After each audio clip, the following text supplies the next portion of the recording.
할렐루야. 하나님 아버지와 예수 그리스도로부터 오는 은혜와 평강이 이 시간 여러분 가운데 함께 하시기를 주님의 이름으로 축원합니다. 아멘. 오늘은 무엇이 옳은가 라는 제목으로 말씀의 은혜를 나누겠습니다. 여러분, 옳다라는 어휘가 있습니다. 옳다. 사리에 맞고 바른 것을 의미하는 단어입니다. 그래서 우리가 올바르다라고 표현하기도 합니다. 이 올바르다라는 말은 말이나 생각, 행동 따위가 이치나 규범에서 벗어남이 없이 옳고 바르다 이런 뜻입니다. 즉 옳은 것과 바른 것은 말뿐일 수 없다라는 뜻이 거기에 들어있는 거죠. 바른 생각에서 옳은 말이 나오고 또 나아가서 올바른 행동으로까지 그렇게 연결되는 것입니다. 그런데 이 옳음이라고 하는 것에는 한계가 있습니다. 옳음에 문제가 있습니다. 그것은 말로만 끝날 수 있다라고 하는 거예요. 인간의 옳음은 말로만 끝날 수 있다라는 거예요. 바르지 못한 생각이나 의도는 숨길 수도 있습니다. 얼마든지 옳은 말만 내뱉을 수 있습니다. 그뿐이 아니죠. 내가 내뱉은 그 말대로 살지 않을 수도 있습니다. 아무리 옳은 말이라도 의도가 바르지 않고 삶으로 나타나지 않는다면 그가 옳다고 내뱉었던 모든 말은 그릇된 말, 가식일 뿐입니다, 여러분. 하나님이 세상을 창조하실 때 여러분 뭘로 창조하셨습니까? 하나님의 말씀으로 창조하셨죠? 하나님의 말로 창조하신 거예요. 하나님이 이르시되 빛이 있으라 하시니 빛이 있었다. 그죠? 빛을 낮이라 부르셨다. 어둠을 밤이라 부르셨다. 말씀하신 거예요. 천하의 불이 한 곳으로 모여라 하시니 어떻게 돼요? 그대로 되더라. 예, 하나님은 그렇게 하나님의 말로 창조하셨습니다. 그런데 하나님의 이 말이라고 하는 것은 인간의 조성기관에서 입으로 나오는 그 소리가 귀로 들리는 그런 말은 아니죠. 하나님이 인간처럼 그런 말을 하시는 분이 아니지 않습니까? 하나님의 말이라는 것은 뭐냐면 하나님의 능력, 에너지, 뜻, 하나님의 의지, 하나님 자체를 말하는 거예요. 하나님의 하나님 되심, 그것으로 세상을 창조하셨어요. 그런데 하나님은 당신의 그 말, 그 힘과 그 능력을 우리에게 주셨습니다. 사람의 수준에서 듣고 깨달을 수 있도록 사람의 말과 글과 소리로 하나님을 주신 거예요. 그것이 바로 무엇입니까? 성경입니다. 성경, 말씀. 그러면 하나님 당신의 말, 그 성경을 우리에게 왜 주셨을까요, 여러분? 그 말씀을 왜 주셨을까, 엘림은? 네, 하나님이 그들에게 복을 주시며 이르시되, 말씀하시되 뭐라고 하십니까? 생육하고 번성하라고 주신 거예요. 살게 하시기 위해서, 살리시려고 우리에게 주신 겁니다. 여러분, 우리를 살게 하시려고 하나님이 자신의 말을 인간의 말과 글과 소리로서 주신 것이 성경이에요. 다시 말해서 하나님 자신을 인간의 수준으로 주신 거예요. 하나님이 자신을 하나님 수준으로 주셨다면 우리에게, 그럼 인간은 그 하나님을 절대 깨닫지 못할 테니까 인간의 수준으로 주신 거예요. 그래서 하나님이신 예수 그리스도께서 이 땅에 오시는데 어떻게 오십니까? 그 말씀이 우리 수준으로 오신 거예요. 육신으로 오신 거예요. 말씀이 육신이 되어 우리 가운데 거하심에. 빌립보서 2장에는 뭐라고 합니까? 하나님의 본체이신 예수님이 자기를 비워 종의 형체, 사람의 모양으로 오셨다 라고 말하지 않습니까? 그러면 우리는 인간의 말로 주신 이 성경을 통해서 그 성경 안에서 뭘 발견해야 됩니까? 인간의 수준까지 자기를 낮추시고 비워내신 예수 그리스도를 발견해야 되는 거예요. 그 예수 그리스도에 뭘 발견해야 됩니까? 그분이 왜 사람의 모양으로 오셔야만 했는가? 이것을 깨달아야만 하는 것입니다. 다른 건 없어요. 뭐가 옳은 것이고 어떻게 사는 것이 바른 것이고 어떤 인생이 가치 있는 삶인가? 어떻게 하면 성공하는가? 어떻게 하면 높은 자리에 올라가는가? 이러한 삶의 지침이나 교훈이나 처세술이나 이런 것을 발견하는 책이 아닙니다. 긍지와 자부심 따위를 고취하자는 책이 아니에요. 이렇게 말씀드리면 우리 교회는 이제는 안 계시겠지만 제가 이런 설교를 많이 했었으니까 이렇게 말씀드리면요, 고개를 갸웃거리는 분들, 눈살을 찌푸리시는 분들이 더러 계십니다. 그러면 뭐 올바르게 착하게 선하게 뭐 이렇게 살지 않아도 된다는 말인가? 그거 뭐 중요하지 않다는 얘기인가? 이렇게 오해들을 하시는 거예요. 자, 여러분 생각을 한번 해보시자고요. 거짓말하지 말고 남 속이지 말고 정직하게 착하게 선하게 의롭게 그렇게 살아야 하는 것, 이거는요 말귀를 알아들을 때부터 부모님께 배워요. 그죠? 유치원의 선생님한테, 초등학교에서도 윤리 도덕 시간에 다 배웁니다.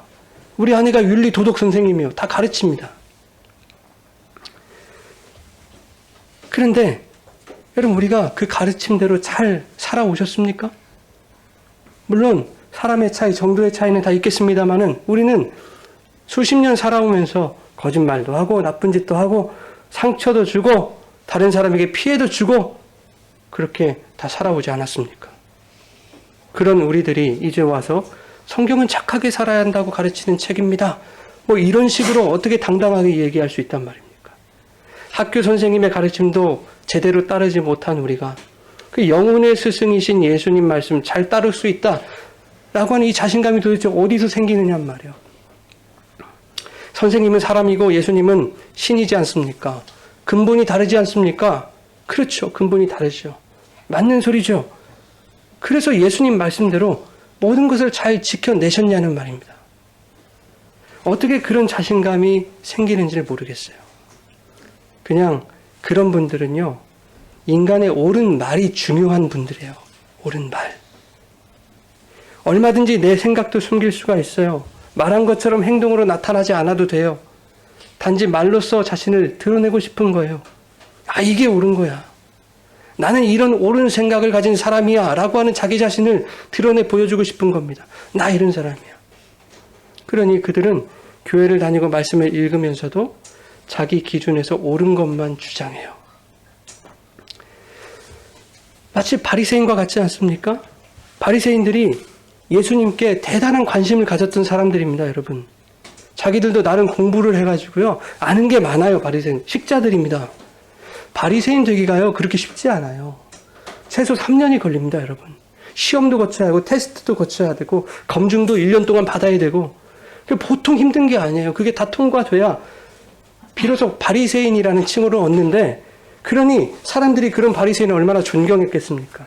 예, 존경과 신망을 받는 그런 사람들이 바리새인이었다고요. 그런데 예수라는 사람이 딱 나타난 거예요. 예수라는 사람이 나타나자 모든 인기가 그에게 집중이 됩니다. 도대체 이 예수는 어떤 사람인가? 바리새인들은 관심을 갖기 시작했어요. 궁금해하기 시작했어요. 그래서 예수님이 가시는 곳곳마다 따라다닙니다. 예수님이 계신 곳에 늘 바리새인들이 있었어요. 늘 예수님의 주변을 배회합니다. 심지어 바리새인들이 죽을 만큼 혐오하던 사마리아 그 땅까지 쫓아갑니다. 그런데 그들과 예수님의 대화를 한번 들어보십시오. 뭐 여러 대화들이 있지만 몇 개만 추려봤어요. 안식일에 병 고치는 것이 옳으니까? 병 고치는 것도 노동인데, 그죠? 그들의 율법적인 사고에서 뭡니까? 안식일에 노동하는 것은 율법이 금하고 있으니까 안식일에 병 고치는 건 안 된다라고 말해야 되는 거예요. 그 답을 내려놓고 지금 질문하는 거예요. 안식일에 병 고치는 것이 옳으니까? 그런 그들에게 예수님은 대답하십니다. 너희 중에 어떤 사람이 양 한 마리가 있어 안식일에 구덩이에 빠졌으면 끌어내지 않겠느냐? 자, 구덩이에 빠진 양을 끌어내어 살리는 것, 이것도 여러분 노동이겠죠? 그럼 그 노동 안식일에 하면 됩니까? 안 됩니까? 안 되죠. 그러나 너희는 안식일에 그런 일을 당연히 하는 자들이라는 거예요. 안식일에 양이 구덩이에 빠지면 끌어내는 자들이라는 겁니다. 너희는 율법을 중요시하면서도 당연히 율법을 어기는 자들이 바로 너희들이다. 이렇게 바리새인들의 옳은 말 뒤에는 그들의 가식과 율법 어김의 죄가 숨어 있었습니다. 예수님이 이것을 폭로하시는 거예요. 그런데 예수를 만나기만 하면, 바리새인들 입장입니다. 예수를 만나기만 하면 잘 감춰뒀다고 생각하는 그 가식덩어리가 다 들통이 나는 거예요. 그래서 예수님이 궁금하긴 하지만 도무지 그 예수를 깊이 만날 수가 없는 겁니다. 예수님을 흠집내야만이 자신들의 정당성이 살아요. 그들은. 예수님이 그런 바리새인들에게 또 말씀하셨어요. 사람이 양보다 얼마나 귀하냐? 그러므로 안식일에 선을 행하는 것이, 사람을 살리는 것이 옳으니라. 여러분, 진짜 옳은 것은 내가 옳다고 생각하는 사람의 말이 아닌 것입니다. 예수께서 생명을 살리시는 그것이 옳은 거예요. 그런데 그분이 살리신 그 생명이 누굽니까? 바로 저와 여러분이라는 거예요. 여러분, 우리의 긍지, 우리의 자부심, 우리의 자랑은 바로 여기에 있는 겁니다. 다른 데에서 신앙의 긍지와 자부심, 자랑을 찾아서는 안 돼요. 나는 율법의 구덩이에 빠져서 죽을 수밖에 없는 그런 양과도 같은 존재였는데 그 율법이라는 가식과 죄의 구덩이에서 주님이 나를 살려내신 그것이 우리의 자랑이란 말입니다, 여러분. 무엇을 자랑으로 삼으시겠어요? 선한 사마리아인의 비유에서 율법교사가 예수님께 묻습니다. 선생님, 무엇을 해야 영생을 얻습니까? 성경에 뭐라고 하더냐? 하나님 사랑하고 이웃 사랑하라고 하더이다. 그래, 네 말이 옳다. 이를 행하라. 그리하면 살리라 그러신다. 예수님은 율법교사의 그 말이 옳다라고 말씀하셨어요. 그 말대로 행하라고 하세요. 그래야 산다라고 말씀하십니다. 여러분, 옳은 말로만 사는 게 아니에요. 그죠? 그 말이 성경 말씀이라고 해도 그 말을 아는 것으로만 우리는 살 수 없어요. 그 말씀대로 행해야 영생을 얻는다고 말씀하시는 겁니다, 주님이. 근데 지금 제 말이 조금 이상하지 않으세요, 여러분? 에베소 2장 8, 9절에 뭐라고 합니까? 구원은 행위에서 나는 게 아니라고 그러잖아요. 믿음으로 나는 거라고 하잖아요. 근데 목사 당신은 왜 행위 구원을 또 얘기하고 있느냐? 이렇게 생각하실 거란 말이에요. 한번 잘 들어보세요. 무슨 얘기인가? 조금 전에 하나님이 말씀을 우리에게 왜 주셨다고 했습니까, 여러분? 우리를 뭐 하게 하시려고? 살게 하시려고, 우리 살리시려고 주셨어요. 말씀대로 온전히 행하면 우리는 사는 거예요. 말씀대로 온전히 행하면 영생을 얻는 거예요. 거기서 하나라도 어기거나 빠뜨리지 않고 완벽하게 온전히 행하면 사는 거예요. 그런데 그게 가능합니까, 여러분? 온전히 완벽하게가 가능해요? 그래서 우리는 죽는 거예요, 여러분. 율법교사가 뭐라고 하냐면, 그러면 내 이웃이 누구입니까? 이렇게 물어보죠. 예. 이것이 무슨 의미일까요? 성경은 하나님 사랑, 이웃 사랑을 해야 영생을 얻는다고 말하고 있는데 율법교사 지금 내 이웃이 누구냐고 묻는 것은 하나님 사랑은 이미 다 하고 있습니다. 라고 하는 것을 전제로 하고 말하고 있는 거죠. 그러니 내 이웃이 누군지만 알려주세요. 그러면 내가 그를 사랑해서 하나님을 내가 얼마나 사랑하고 있는지 내 스스로 한번 증명해 보이겠습니다. 라고 하는 말입니다. 그러 나는 이미 영생 얻은 자임을 스스로 증명해 보겠다. 라고 하는 그런 뜻입니다. 그때 예수님이 강도 만난 자의 비유를 말씀하시면서 자, 강도 만난 자가 있는데 율법의 대표인 제사장과 레위인이 그 강도 만난 자를 돕지 아니하고 피하여 도망갔다. 누구보다 이웃 사랑을 실천해야 될 제사장 레위인들이, 율법인들이 이웃을 코앞에 두고 도망가 버렸다. 그런데 오히려 너희 율법인들이 경멸하는 그 사마리아인이 내려와서 그 강도 만난 자를 살리더라. 예수님이 율법교사에 물으십니다. 네 생각에는 그 제사장과 레위인, 그 사마리아인 이 세 사람 중에 누가 강도 만난 자의 이웃이 되겠느냐? 이렇게 물어보셨어요. 선생님, 내 이웃이 누구입니까? 라고 물었던 그 율법교사에게 누가 강도 만난 자의 이웃이냐? 라고 되물으셨다는 것은 율법교사 네가 바로 강도 만난 자야 라는 것을 가르치시기 위함이에요. 너희 율법이 경멸하는 나 예수가 강도 만나 죽게 된 너의 이웃으로 찾아와야, 다시 말해서 너는 나를 만나야 살 수 있는 거야. 영생은 나를 만나야 얻어지는 거야. 이웃사랑은 너희 율법이 너희가 할 수 있는 것이 아니라는 겁니다. 그 사랑은 내가 하는 것이지. 이 이야기 마지막에요, 예수님이 율법교사에게 이렇게 말씀하십니다. 자, 그 사마리아인처럼 너도 이와 같이 하라. 그러면 여러분, 그것을 율법교사가 할 수 있다는 얘기입니까? 없다는 얘기입니까? 주님이 율법교사 너는 그거 충분히 할 수 있어 라고 기대하시고 그렇게 말씀하신 것입니까? 그렇지 않아요. 너는 못한다는 겁니다. 애초에 네 말이 옳다. 이를 행하라. 그러면 살리라. 이렇게 말씀하신 것은 하나님 사랑, 이웃 사랑 그것을 완벽히 행하면 살 수 있는 게 맞는데 그 말은 맞는데 그것은 예수님밖에 못한다는 얘기예요. 근데 율법이라고 하는 것은 자꾸만 내가 할 수 있다라고 하는 그런 자기 가능성 그것에 나의 긍지와 자부심과 자랑을 두게 한다고요. 교회를 수십 년 다니면서도 이 율법교사의 수준을 벗어나지 못하는 사람들이 많아요. 우리 교회 얘기 아닙니다, 여러분. 그냥 하나님이 이 마음을 주셔서 제가 준비한 것 뿐이지 여러분 누구에게 이거를 뭐 이렇게 표적하고 말씀드리려는 게 아니에요. 우리도 다 알잖아요. 그런 분 안 계시다는 거. 네. 율법교사의 수준을 벗어나지 못하는 사람들이 많다고요. 내 기준에서 나의 옳음만 주장해요. 내가 옳다고 생각하는 것과 다르면 상대방이 믿음 없다고 그렇게 치부해버려요. 정죄해버려요. 이웃을 사랑하고 용서도 하고 구제도 하고 여러분 이것들이 다 좋은 거예요. 옳은 거예요. 우리는 그렇게 해야만 해요. 예. 그런데 인간은 그게 온전히 된다 안 된다. 안 되는 걸 배우는 거예요. 우리가 구제하고 선을 행하는 걸 열심히 해야 되는 이유는 우리가 그것을 온전히 행할 수 없는 자임을 깨닫기 위해서 하는 거예요. 그걸 깨달으면 누가 필요하니까? 온전히 행하시는 예수님이 필요하니까. 그게 안 되면 여러분 하나님 사랑이 아닌 거잖아요. 그죠? 온전히가 안 되면. 거기 영생은 없어요. 그러니 우리의 불가능 너머에 계시는 예수님의 은혜를 우리는 만나야 되는 거예요. 이 성경을 통해.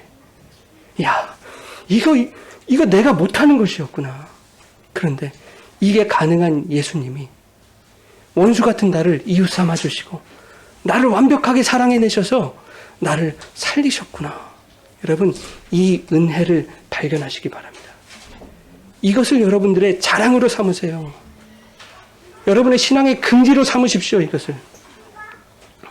여러분 우리가 아는 기독교 지식, 교리 뭐 이런 것들은요 지극히 작은 것이 지극히 일부.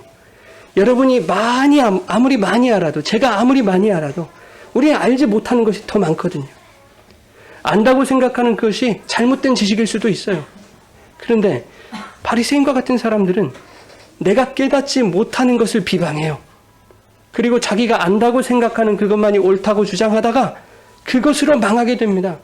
오늘 본문이 그것을 말하고 있죠. 우리 다시 한번 유다서 1장 10절 말씀 읽겠습니다. 사람들은 그 알지 못하는 것을 비방하는도다. 또 그들은 이성 없는 짐승같이 본능으로 아는 것으로 멸망하는도다. 아멘. 예. 여러분 유튜브로 설교들 많이 들으시잖아요.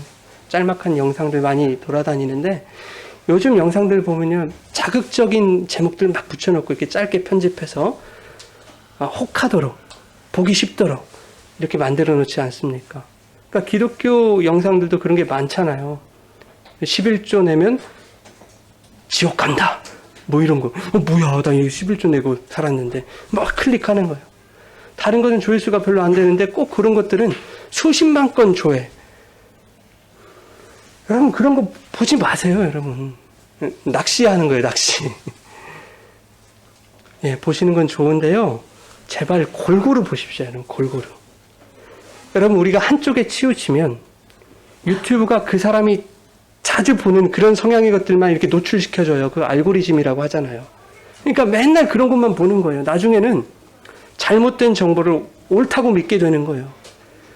왜 유튜브 보면은 유튜브가 맨날 그것만 띄워주니까 이 목사님도 똑같은 말, 저 목사님은 또 똑같은 말. 아, 많은 목사님이 똑같은 말 하는구나. 이게 진리네. 이렇게 생각해 버립니다. 그래서 아무리 목사가 옳은 말을 정상적인 설교를 해도 들리지 않게 돼요. 저도 유튜브 설교 가끔 들어요. 유명한 목사님들 거는 일부러 안 들어요. 영향받을까 봐. 근데 고수들이 있어요. 숨은 고수들이. 그런 고수들을 이렇게 막 찾아 듣습니다. 근데 그분들도 한 두세 편 듣고는 더 이상 안 들어요. 제가 영향을 받으면 안 되니까. 아무튼 그런 영상들 이렇게 찾아보면은요. 간혹가다 옳은 소리를 하시는 분들이 계세요. 목사님들 중에. 뭐 당연한 말을 그렇게 하십니까? 이렇게 생각하실지 모르겠지만 한번 들어보세요. 교회 문제, 목회자의 타락, 성도의 비리, 헌금 문제, 임직 문제, 제목들이 다 그런 거예요. 내용들도 다 그런 거예요. 들어보면 틀린 말이 하나도 없어요. 다 옳은 말이죠. 그런데 거기에 복음이 없어요. 말씀 강해가 없어요. 예수님의 은혜가 없어요. 비판만 있어요. 다 옳은 말이라니까요. 그것을 듣고 있다 보니까 마치 내가 투견이 되어가는 것 같아요. 싸움개가 되는 것 같아요.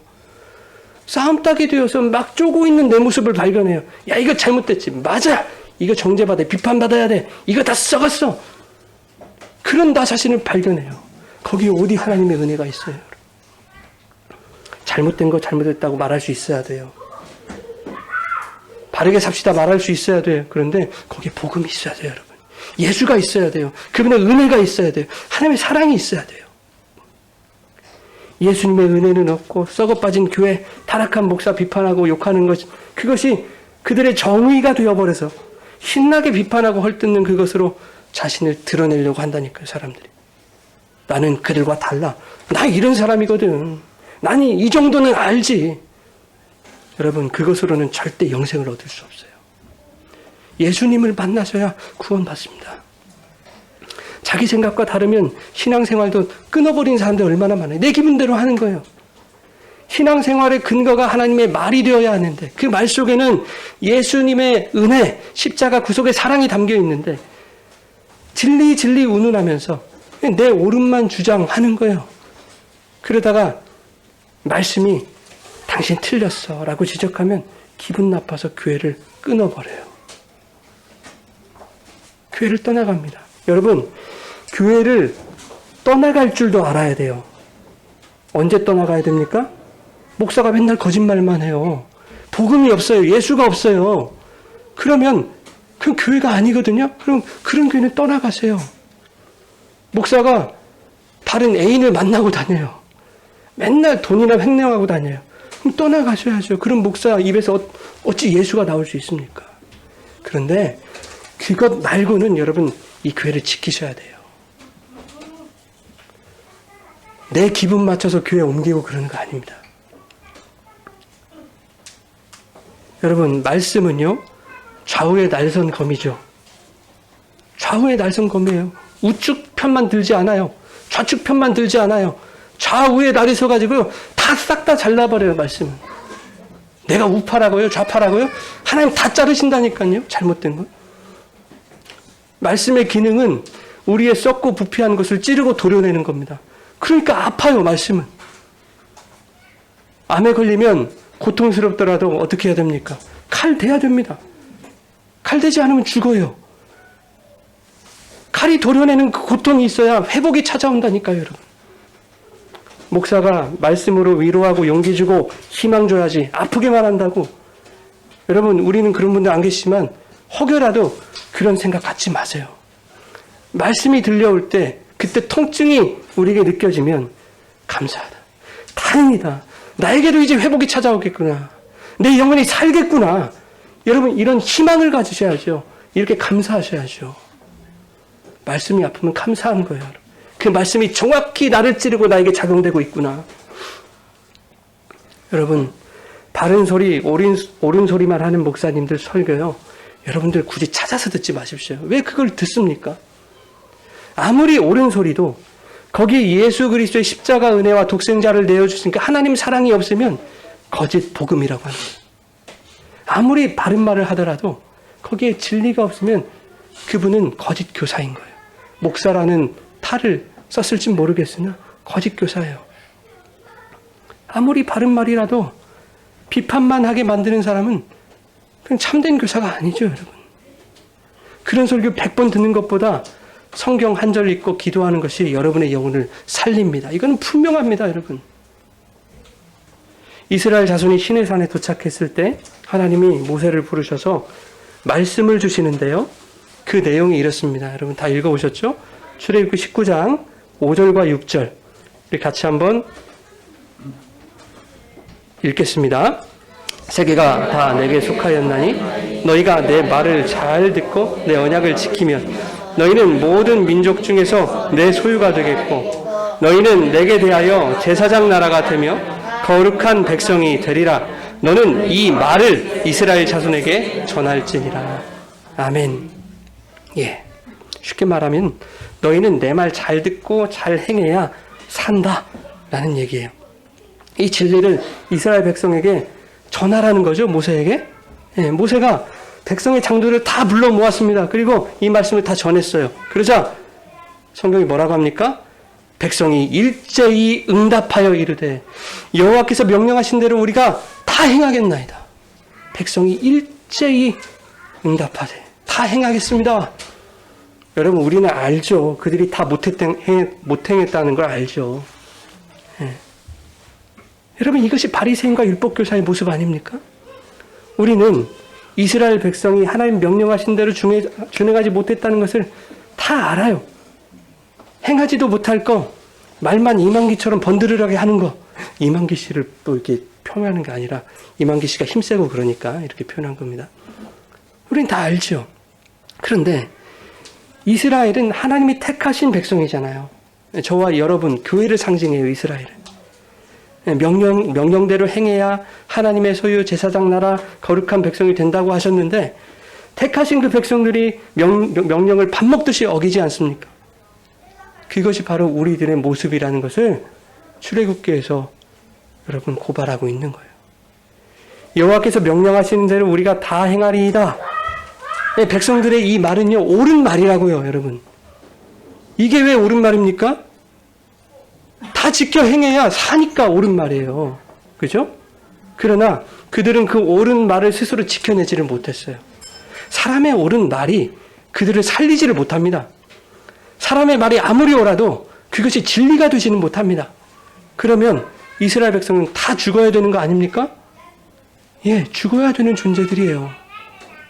그러나 하나님은 인간의 불가능 너머에서 그들을 살리시려는 그 은혜를 준비하고 계셨다고요. 출애굽기 19장에 하나님은 명령대로 행하겠나이다 이렇게 자신만만하게 대답했던 이스라엘에게 구약의 성령 강림 사건을 예고하시면서 하나님과 백성 사이의 경계를 가르치십니다. 자, 10절과 12절 한번 읽어보실까요? 여호와께서 모세에게 이르시되 너는 백성에게로 가서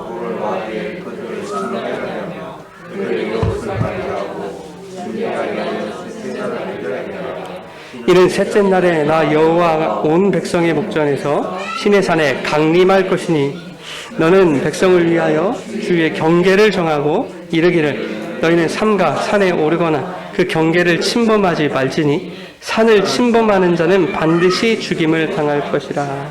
아멘. 예, 여러분 경계를 정하셨다는 것은요 이스라엘을 제사장 나라 거룩한 백성으로 살리시는 그것이 하나님의 영역이라는 것을 말씀하시는 거예요. 너희가 자신만만하게 그렇게 대답은 했다마는 살리고 죽이는 것은 그것은 내 영역이다라는 거예요. 그러니 그 영역을 침범하는 자들은 반드시 죽임을 당할 것이다. 선악과 따먹으면 어떻게 돼요? 정령 죽으리라. 그 말씀 반복하시는 거예요. 내가 먹지 말라고 했잖아. 이건 나의 영역이야. 이건 건들면 너희는 정령 죽을 거야. 지금 그것을 가르쳐 주십니다.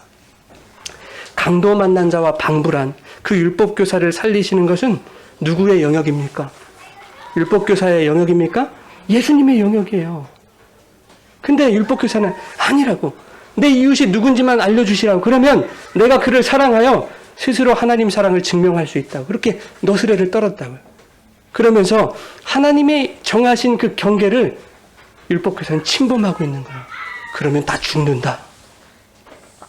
사도행전 2장에 오순절 성령 강림 사건이 나오죠. 성령 받은 사람들에게서는 어떤 말이 나오는지 한번 여러분 보시겠습니다. 하나님이 성령으로 강림하시기 전에 그 이스라엘 백성들이 했던 그 말과는 사뭇 다르다라는 걸 느낄 거예요. 우리가 다 행하겠나이다 그렇게 얘기했는데 진짜 성령을 받은 사람은 어떤 그 입에서 어떤 말이 나오는지 사도행전 2장 4절 말씀 같이 읽겠습니다. 그들이 다 성령의 충만함을 받고 성령이 말하게 하심을 따라 다른 언어들로 말하기 시작하니라. 자, 성령이 임하자 내가 말하지 않고 누가? 성령이 말하게 하세요. 성령이 말하게 하심을 따라 말합니다. 각 지역의 방언으로 말하기를 시작하는데 뭐 다다다다 대대대대 그런 방언 말하는 게 아니에요. 자, 보십시다. 사도행전 2장 11절 읽겠습니다. 우리가 다 우리의 각 언어로 하나님의 큰 일을 말함을 듣는도다 하고. 성령은 무엇을 말하게 하십니까? 하나님의 큰 일을 말하게 하신다고요. 내 말이 아니에요. 하나님의 일을 말하게 하세요. 그런데 베드로가 뭘 하는지를 보세요. 사도행전 2장 14절 읽겠습니다. 베드로가 11사도와 함께 서서 소리를 높여 이르되 이 일을 너희로 알게 할 것이니 내 말에 귀를 기울이라 하고 설교해 버렸어요. 베드로가 이 일, 즉 하나님의 큰 일을 말하기 시작하는데 성령 받은 후에 첫 설교를 시작하는 거예요. 복음을 선포하는 거예요. 그런데 그 설교, 그 복음이 어떻게 됩니까? 듣는 자들을 찌르는 거예요. 자, 사도행전 2장 36절, 37절 보겠습니다. 그런즉 이스라엘 온 집은 확실히 알지니 예수를 하나님이 주와 그리스도가 되게 하셨느니라 하니라. 그들이 이 말을 듣고 마음에 찔려 베드로와 다른 사도들에게 물어 이르되 형제들아 우리가 어찌할꼬 하거늘. 여러분, 우리에게 성령이 임하셨다면 우리는 나의 옳은 말, 자신의 옳은 말을 드러내는 자여서는 안 되는 거예요. 너희가 십자가에 못 박은 예수라고 하는 이 말에 마음이 찔려야 되는 거예요. 우리는 이 복음을 접할 때마다. 뭐 절기는 어때야 되고, 헌금은 어때야 되고, 직분이 어때야 되고, 뭐 예배 형식은 어때야 되고, 뭐 이런 자질구레한 것들 여러분, 이런 것들이 여러분을 구원하지 못해요. 그런 지식이 아무리 많아도 예수 믿지 않으면 영생 못 얻습니다. 그런 지식이 좀 모자라더라도 예수를 믿으면 구원 받아요.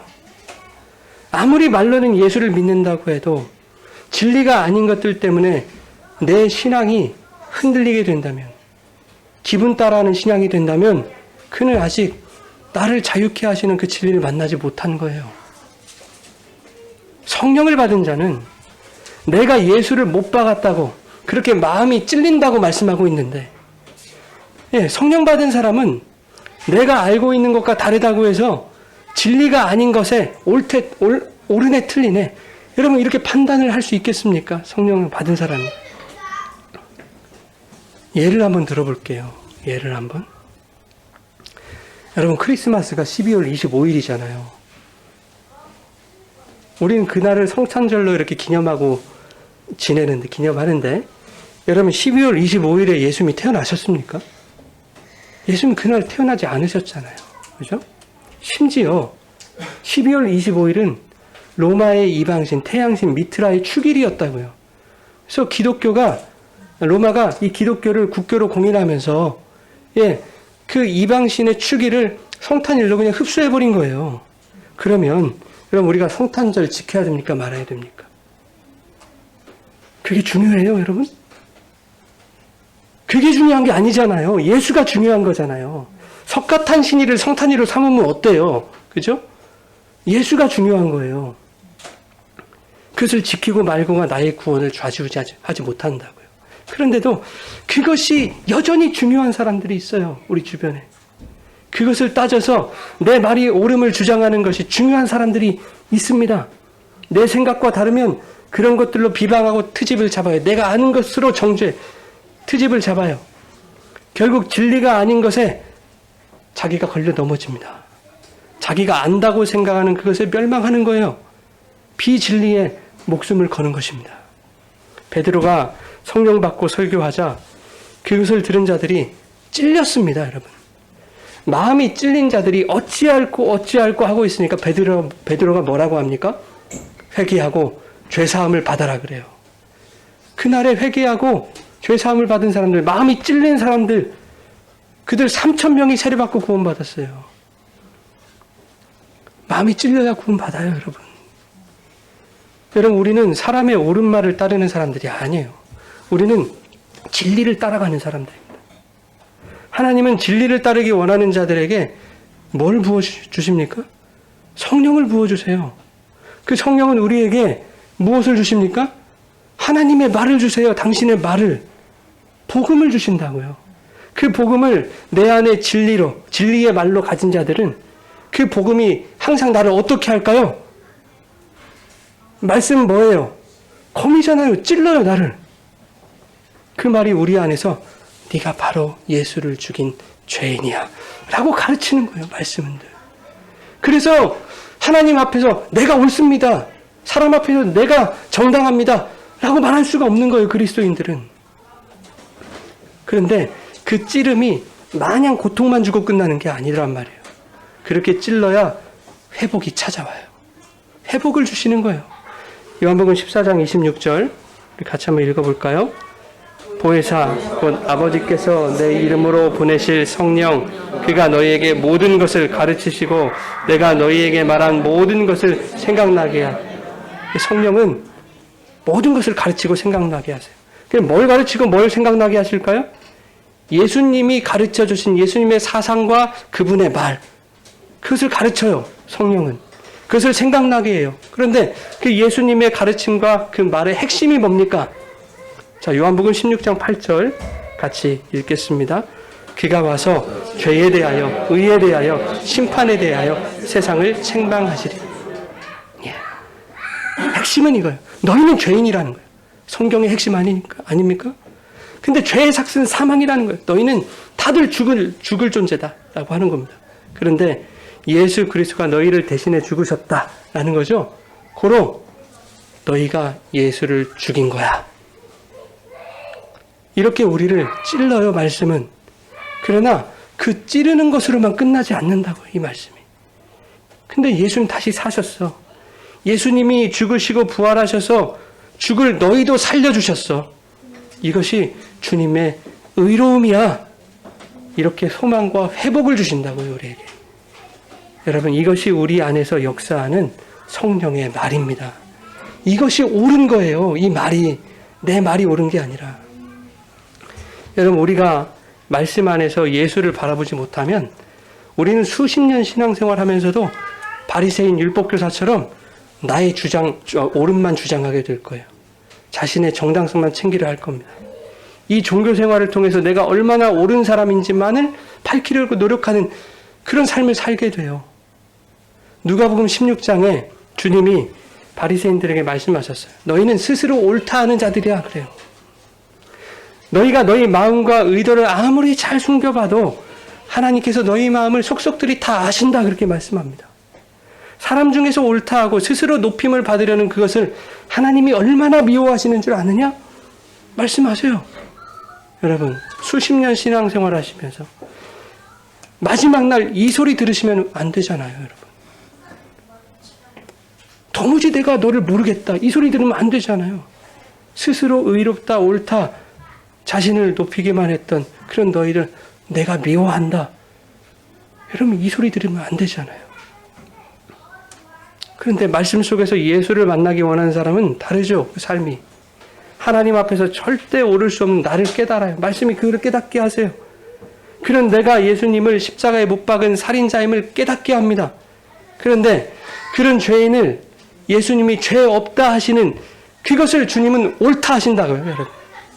여러분의 말을 옳다 하시는 게 아니라 우리의 이성으로는 말이 안 돼요. 어떻게 살인자 죄인을 죄 없다 해주시냔 말이에요. 세상은 그것을 옳지 않다고 얘기해요. 근데 주님 그것을 옳다고 하신단 말이에요. 예수님이 대신 돌아가시고 그렇게 우리를 살리심으로 너희는 죄인 아니야 라고 말씀하시는 그것을 옳다고 하신단 말입니다. 주님의 오르심은 죄인인 우리를 여러분 무죄라고 선고해 주시죠. 이 주님을 만난다면 이 오르심이 지금 나에게 집중되고 나에게 향하고 있다고 한다는 그 사실을 우리가 알게 된다면 어떻게 내 말의 옳음을 정당성을 하나님 앞에서 주장할 수 있겠습니까? 그저 불가능한다. 죄인된 나를 구원하신 그 하나님의 그 주님의 은혜만 보이는 거예요. 주님 감사합니다. 주님 감사합니다. 이 감격이 우리를 덮게 되는 것입니다. 여러분, 우리가 취할 수 있는 옳음이라는 것이 있다면 그것은 무엇이겠습니까? 그것은 주님만이 오르셨다라는 것을 인정하고 그분의 오르심을, 그분이 우리를 살리시는 그 구원을 소망하는 것입니다. 그 구원을 기대하면서 예수님을 바라보는 거예요. 주님의 오르심에 감사하며 주님이 가신 그 옳은 길을 믿음으로 따라가는 거예요, 여러분. 여러분, 그렇게 주님과 함께 옳은 길을 걸어가실 때에 우리 인생길에 여러분 천국으로 주님께서 임해 주실 것입니다. 기쁨과 소망과 평안이 여러분들 찾아올 것입니다. 여러분, 그렇게 주님과 함께 옳은 길을 나서시는, 그래서 결국에는 주님이 인도하시는 그 목적지에 당도하시는 그런 우리 모두가 되어지기를 예수님의 이름으로 축원합니다. 아멘.